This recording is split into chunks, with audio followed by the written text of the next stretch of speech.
Hello friends, how are you? This is Devyani Singh. Welcome back my channel. So first of all, choose a sunny setup.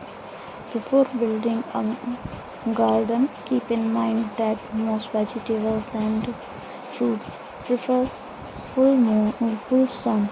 Carefully consider the needs of each plant and chooses to use a mix of raised garden beds and planting directly into the ground.